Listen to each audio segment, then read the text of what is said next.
Obrigado. PSD, PSD, PSD, PSD. Minhas amigas e meus amigos, Sr. Presidente, permitam-me que a minha primeira saudação seja naturalmente para Miguel Albuquerque, que voltou a ganhar a liderança do PSD e vai seguramente voltar a ganhar a liderança do Governo Regional.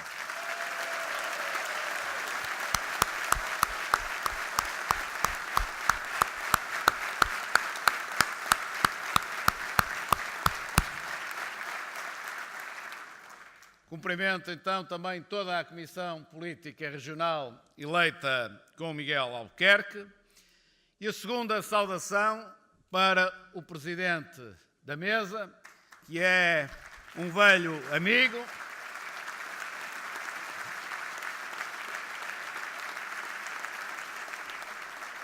que tive o gosto de dividir com ele na altura em que a JSD só tinha 3 vice-presidentes nacionais, nós os dois, mais o Malo da Abreu, que aqui está também, vogal da Comissão Política Nacional, isto já nos idos anos 80, e agora encontramos-nos aqui. Tenho todo o gosto nisso. Muita sorte, João, para o cargo para que foste outra vez eleito, já que o tinhas sido aqui há uns anos atrás.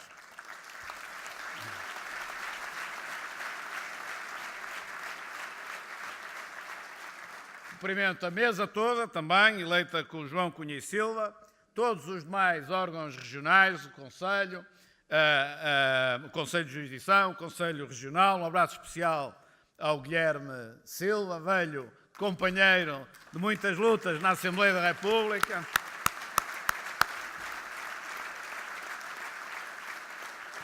E naturalmente também um agradecimento a todos aqueles que cessaram funções. Os desejos de felicidades aos que começam e um agradecimento a todos aqueles que, com a tomada de posse dos novos órgãos, cessaram agora funções. Um cumprimento também a todo o PSD dos Açores, na pessoa da sua secretária-geral, Sabrina Furtado, aqui presente. Um abraço à Juventude Social-Democrata, aos trabalhadores sociais-democratas e um abraço muito especial da minha parte aos autarcas sociais-democratas, eu que com muita honra e muito gosto fui autarca durante 12 anos.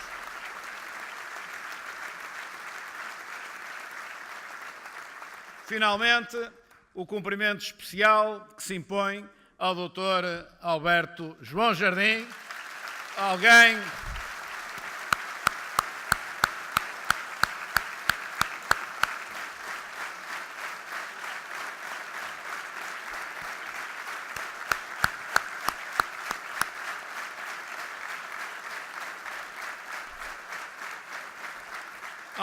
que, obviamente, e por direito próprio, sabemos que ficará na história desta região, que é o símbolo do desenvolvimento que nós aqui todos conseguimos em nome do PSD, sobre a batuta, inicialmente do Dr. Alberto João, agora do Miguel Albuquerque, mas este cumprimento é um cumprimento mais que justo e muito especial. Nós estamos a iniciar um ano 2019, em que teremos diversos desafios relevantíssimos para o PSD, para a Madeira e para o país. Temos 3 eleições.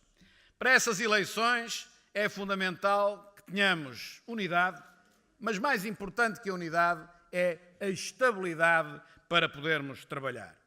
Todos sabem que esta semana houve um Conselho Nacional que felizmente conseguiu garantir essa estabilidade. Os membros do PSD Madeira nesse Conselho Nacional foram muito relevantes para que se conseguisse garantir essa estabilidade. E isto demonstra que o PSD Madeira tem consciência do quanto vale a estabilidade por força da sua experiência de 40 anos de governação. E por isso o meu agradecimento para o contributo sério, sensato que foi dado para que neste ano difícil possamos enfrentar as dificuldades.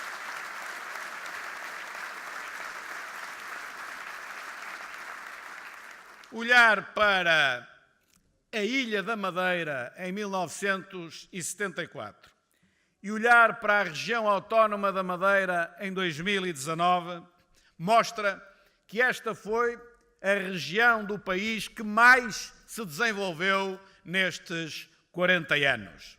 E a obra deste desenvolvimento é do Partido Social Democrata.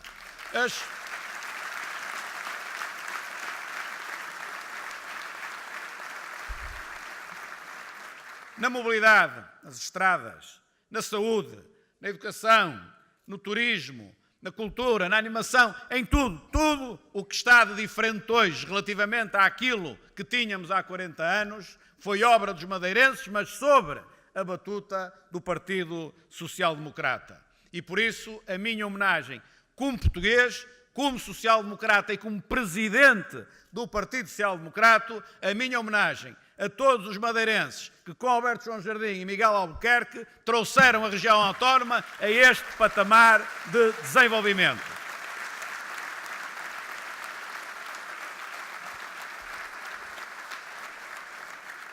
Nessa obra, sobre a batuta dos presidentes do Governo Regional, cabe aqui, como há bocado disse também, a obra de um outro poder, que é o poder local.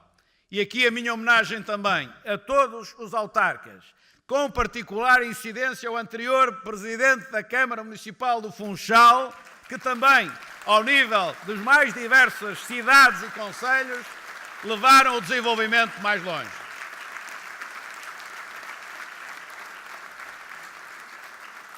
Há momentos, como todos nós sabemos, que andamos na vida pública e na vida política, em que ficamos desiludidos com muita coisa que vemos. E depois há momentos em que acontece exatamente o contrário. Quando vimos aqui à Madeira, a obra que aqui está enche-nos a alma e mostra que, se pudermos trabalhar, podemos fazer grandes coisas pelos nossos compatriotas. Foi isso que aqui foi feito, é isso que nós temos também de saber fazer a nível do país. E aqui está, aqui e nos Açores, está o exemplo acabado da diferença entre o centralismo e a descentralização. Os países mais desenvolvidos são os países mais descentralizados. E o potencial de desenvolvimento em Portugal, nas regiões autónomas, é muito superior àquilo que é no continente, porque as pessoas que sabem quais são as melhores soluções para cada caso são aqueles que lá estão. Eu não venho aqui ensinar como se faz na Madeira. Eu venho aqui ouvir como é que se faz na Madeira.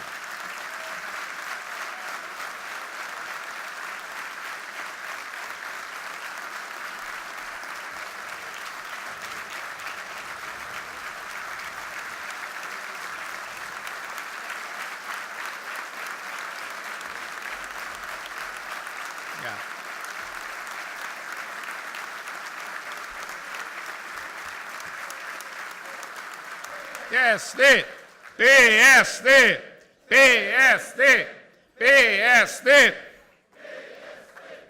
Mas o que é válido para a Madeira é válido também em qualquer outra região do país. Também não vou atrás dos montes explicar como é que se faz, também não vou às beiras explicar como é que se faz. Quem está lá é que sabe melhor como é que se faz. É por isso que a descentralização é fundamental para o desenvolvimento do país. E é por isso, ao contrário do que alguns não queriam e de certa forma criticam, que eu fiz um esforço para assinar com o Governo um acordo em matéria de descentralização. E para lá daquilo que se está a fazer, não da melhor forma, é verdade, mas que está a procurar fazer, de descentralizar competências nacionais para a escala local, está neste momento em funcionamento, no quadro da Assembleia da República, uma comissão para a descentralização, para ver se, a nível do continente, conseguimos também seguir o exemplo, à escala de vida, naturalmente, que foi seguido nas regiões autónomas, para conseguirmos um país mais equilibrado. E quem melhor nós podíamos escolher para estar lá pelo PSD, nessa equipa, a ver como se pode fazer em Portugal, que o Dr. Alberto João Jardim, que é quem nós indicamos e está lá, neste momento, a trabalhar por Portugal.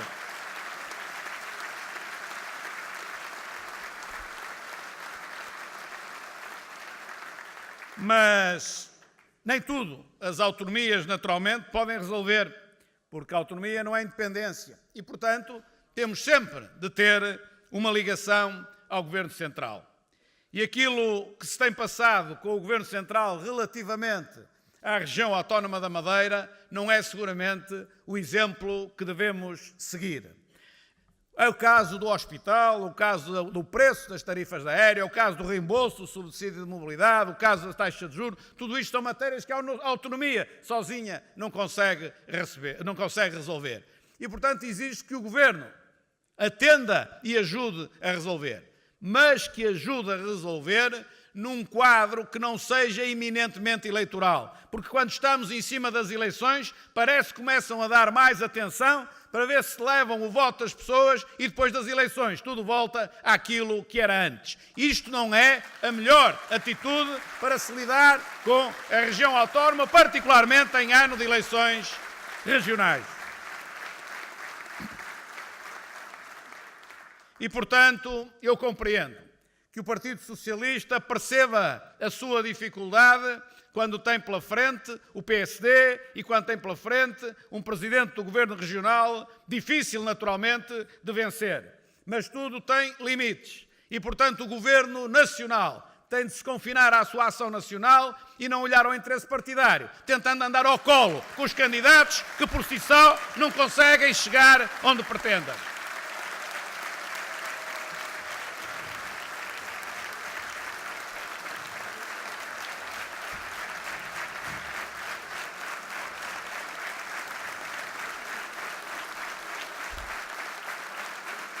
PSD, PSD, PSD. E se me permitem, o conselho. Eu não quero ser arrogante, mas deixem-me dizer o conselho. Que eu gostaria de dar aos madeirenses e que todos vocês, militantes e mais do que isso, dirigentes do PSD, falassem com os madeirenses. A reflexão que é preciso fazer nas eleições regionais é esta, muito simplesmente.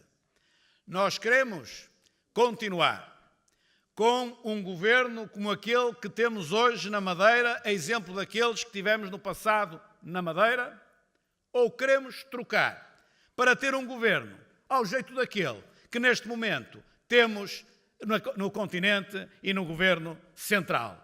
É essa a troca que os madeirenses querem fazer na hora de votar nas eleições regionais. Esta reflexão tem de ser dita, tem de ser aconselhada, digamos assim, a todos os madeirenses, para que na hora de votar percebam que não devemos apostar na aventura. E neste momento nem sequer aventura é, porque nós vemos os resultados que existem aqui e os resultados que temos no continente. E esta diferença é suficiente para que se decida ao voto em favor da estabilidade e em favor do rumo do desenvolvimento que nós temos aqui na região autónoma desde os últimos 40 anos. É esta a reflexão que vai ter de se fazer. Porque quando nós olhamos aquilo que temos em Lisboa, e nós praticamente já podemos fazer o balanço da legislatura toda, ainda faltam uns meses, mas o orçamento de 2019 está aprovado, sabemos mais ou menos como as coisas vão evoluir em 2019. Há muitas conclusões que se podem tirar. Mas há 3 conclusões claras que se pode tirar do Governo Nacional. A primeira é que não tem uma estratégia de crescimento económico que é absolutamente vital para melhorar as condições de vida das pessoas no futuro. A segunda é que não se assiste há tantos anos a tanta degradação dos serviços públicos como se tem assistido nos últimos 3, 4 anos em Portugal. E, finalmente, um governo que permanentemente engana os portugueses, em que tudo o que diz tem uma parte de verdade e uma parte de mentira. Nem tudo o que diz é completamente mentira, mas tem tudo o que diz também não é completamente verdade. E já diz o povo, muitas vezes, que há meias-verdades que são piores que mentiras. Quando eu digo que não tem uma estratégia de crescimento económico, não o tem, porque foi um governo que, ao longo de todos estes anos, se preocupou fundamentalmente em pegar em todas as folgas que a conjuntura permitia e distribuir pela lista de reivindicações feitas pelo Partido Comunista, feitas pelo Bloco de Esquerda e feitas pelo seu próprio aparelho partidário. Isto significa que governou para o presente. Isto significa que esqueceu completamente o futuro. E o futuro é igual àquilo que foi o passado. Ou seja, nós temos ciclos económicos. E quando nós estamos no alto do ciclo económico, nós devemos, sabendo o que vai acontecer depois, preservar a estabilidade e o crescimento para que depois, quando o ciclo vem abaixo, o sofrimento não seja assim tão grande. É isto que este governo não fez. Tudo o que tinha distribuiu para contentar no imediato, esquecendo-se que amanhã teremos seguramente dias com menos facilidades e temos de estar para isso mais preparados. O nosso crescimento tem de ser pelas exportações e pelo investimento, não pelo crescimento, não pelo consumo. E aquilo que este governo fez é exatamente o contrário. Faz o crescimento pelo consumo. O consumo tem de ser a consequência do enriquecimento económico que fizemos por via das exportações e do investimento. Está ao contrário. E este contrário, no futuro, vai-nos pesar mais do que aquilo que deveria pesar se tivéssemos agora uma boa política económica. O Orçamento de Estado de 2019, reparem bem, tentem-se lembrar daquilo que foram os anúncios que o Governo foi fazendo relativamente ao Orçamento de Estado de 2019. Um conjunto de medidas, todas elas tentando ser simpáticas, umas mais verdadeiras, outras menos verdadeiras. Mas se olharmos para todas elas, não há uma linha de rumo, não há uma linha estratégica. São medidas avulsas apenas para tentar conquistar a simpatia das pessoas em ano eleitoral e nos anos anteriores. Garantir a estabilidade de uma coligação, ela própria cheia de contradições, mesmo em termos ideológicos.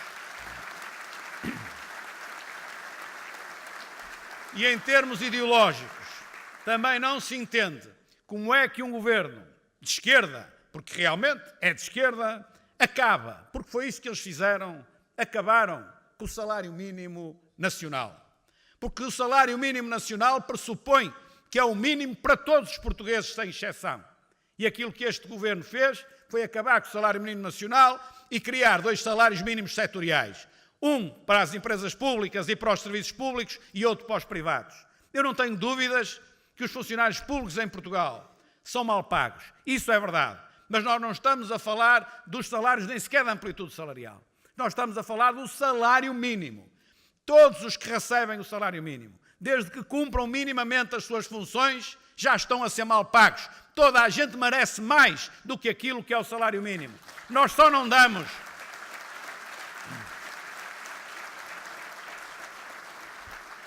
Nós só não pagamos mais porque a economia não permite, ainda seria pior para as próprias pessoas. Mas quando estamos neste patamar, que nós sabemos que as pessoas merecem mais, isto é o que nós conseguimos dar, nós não podemos diferenciar portugueses dizendo que uns recebem mais e os outros recebem menos. Neste patamar têm de ser todos iguais. E quem é de esquerda percebe isto muito bem. Só não percebem aqueles que, estando lá, dizem-se de esquerda, mas afinal até têm uma política social que é exatamente contrária àquilo que é a sua própria doutrina.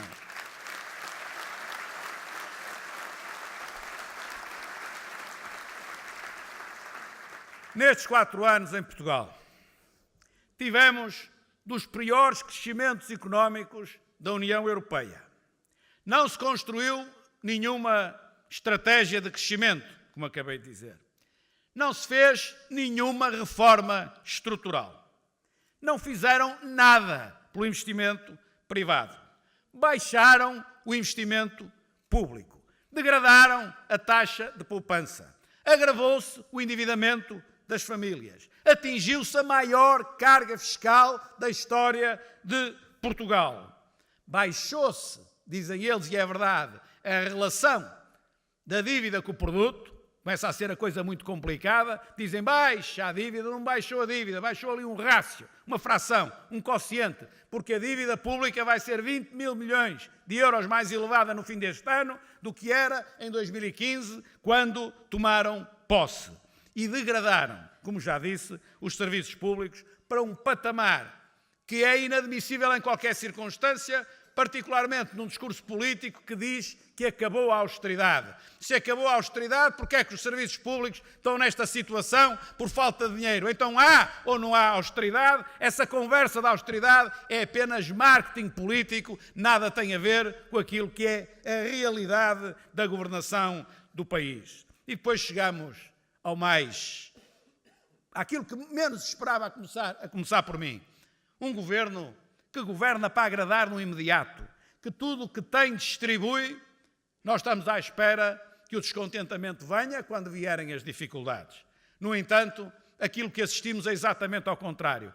É no momento em que está a dar que já tem o descontentamento popular e as greves por todos os lados. É greves de enfermeiros, é de médicos, é de técnicos de diagnóstico, é de estivadores, é de bombeiros, é de oficiais de justiça, é de guardas prisionais, é de professores, é de inspectores da PJ, é de trabalhadores dos transportes, é de trabalhadores dos impostos, é de educadoras de infância. São greves por todo o lado. É o descontentamento com esta governação.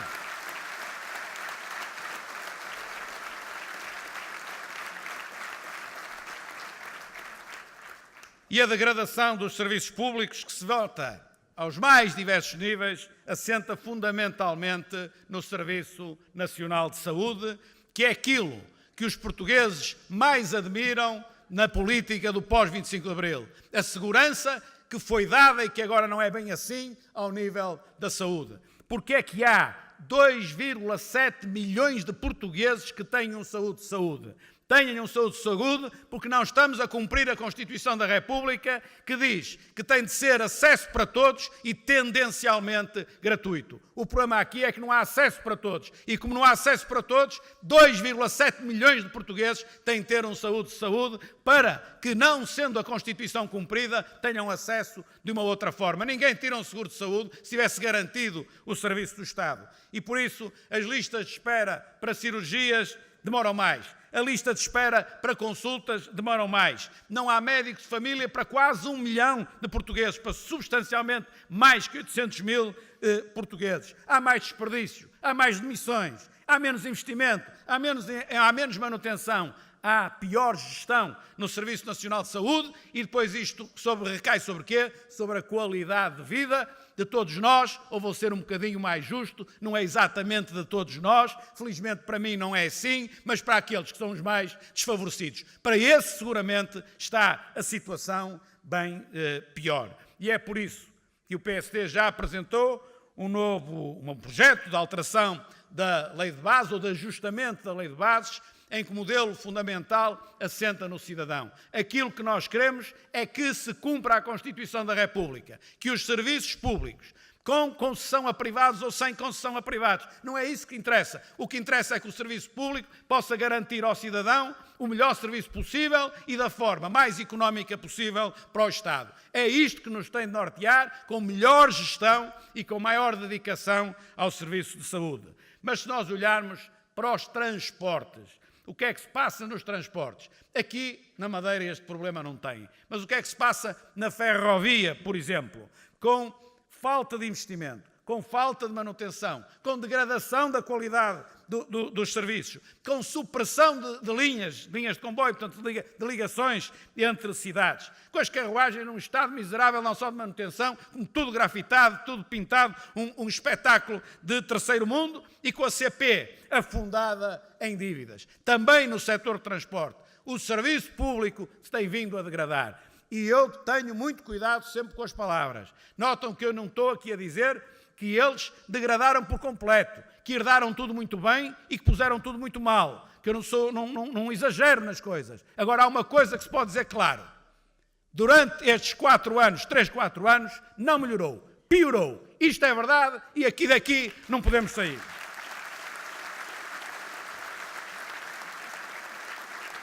A própria TAP, que não vou discutir se deveria ser 100% público ou 100% privado. Escolheram que deveria ser pelo menos 50% pública. Se é 50% pública, é para poder interferir na gestão e poder ter verdadeiramente um serviço público prestado pela TAP, que é a coisa que cada vez também está pior.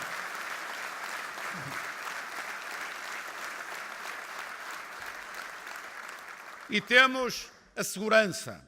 a segurança na resposta aos incêndios, a segurança na falha da proteção civil, que ainda há pouco tempo cai um helicóptero, de um helicóptero do próprio INEM, e que para se ir lá ao socorro demorou uma eternidade por desorganização ao nível da proteção civil. A falta de manutenção nas vias de comunicação, da qual o exemplo máximo é o que aconteceu em Borba, mas infelizmente não é só em Borba, ainda agora vieram finalmente anunciar a situação em que estão muitas outras estradas. E finalmente, algo que lentamente vai caindo no esquecimento, mas que é o exemplo máximo da incapacidade ao nível de segurança, que é o roubo, o assalto em tanques para roubar o próprio armamento das Forças Armadas, que existem justamente como elemento máximo da garantia da segurança.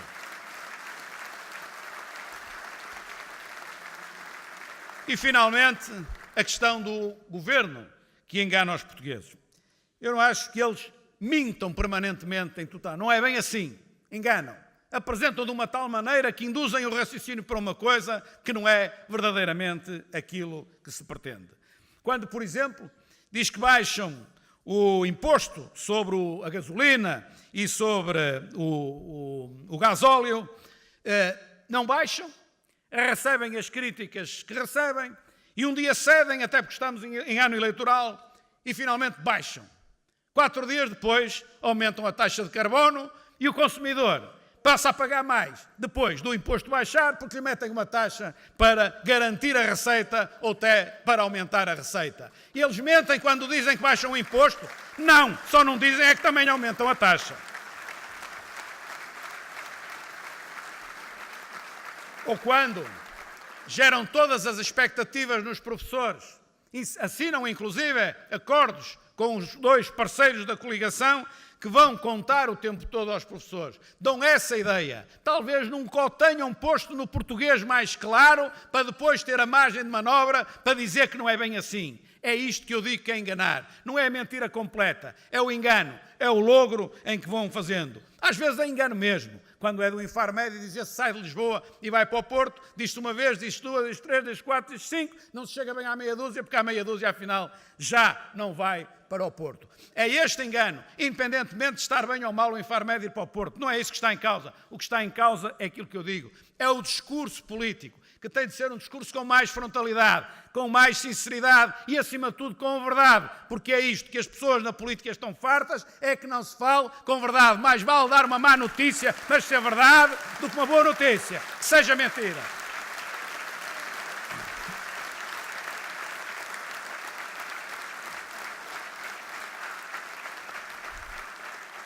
E depois há muitos outros enganos. Quando dizem que vai baixar o IVA da eletricidade. Bom, não podemos dizer que é mentira, porque vai baixar o IVA da eletricidade. Só que é só o IVA dos contadores. E é só nos contadores, para aqueles que têm a potência mais baixa. Portanto, é só para alguns muito poucos e corresponde a 80 cêntimos por mês. Não é mentira, baixa-se o IVA da eletricidade. Mas aquilo que se pretende é dizer, vamos baixar o IVA. É mentira. O IVA é mentira. É só ali um bocadinho. E, portanto, é sempre este jogo de palavras. Quando se diz que as horas extraordinárias vão deixar de contar para os escalões do IRS. É mentira ou é verdade? É verdade se olhar para o mês em que se recebe. É mentira na hora de pagar no ano seguinte o IRS. Mas o ano seguinte é 2020 e as eleições são a 6 de outubro.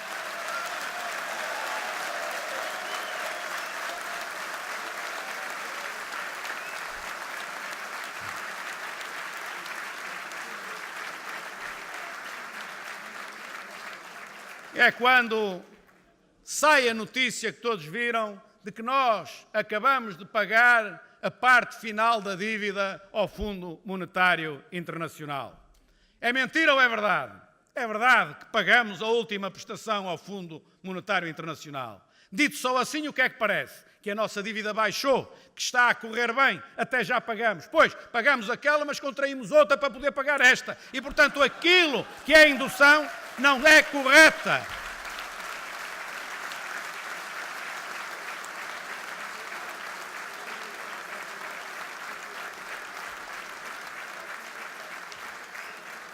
Portanto, não mentiram, mas enganaram. É isto que eu tenho dito que é o discurso oficial e o discurso de marketing do atual governo. E, finalmente, mas esse é que é o grande engano, é quando nos vendem uma situação económica de quase milagre económico e que depois todos nós descobrimos, na volta, que não podem fazer isto, nem podem fazer aquilo, porque não têm meios. E aqui é que reside o problema do governo. É que vendem ilusões. E quem vende ilusões, mais dia ou menos dia, colhe descontentamento sob a forma de greve ou sobre outra forma qualquer, das quais a principal é sobre o voto na urna, ao contrário daquilo que eles pretendem, que é aquilo, na verdade, que eles merecem.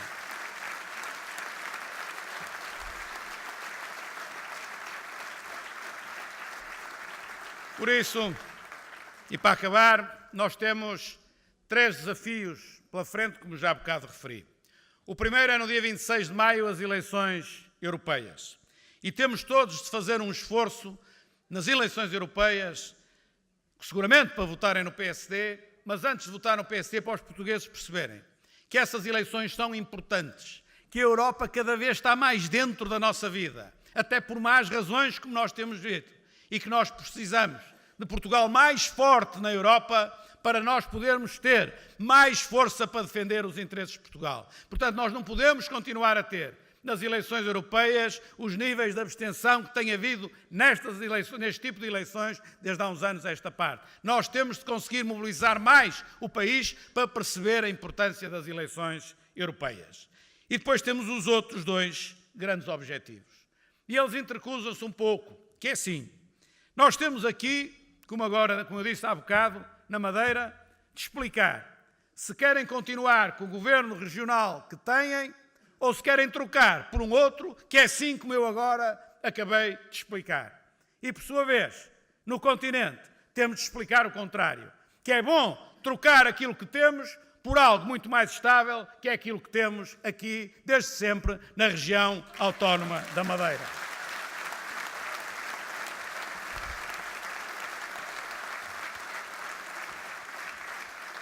É esta a nossa tarefa, todos nós, nas regiões autónomas e no continente.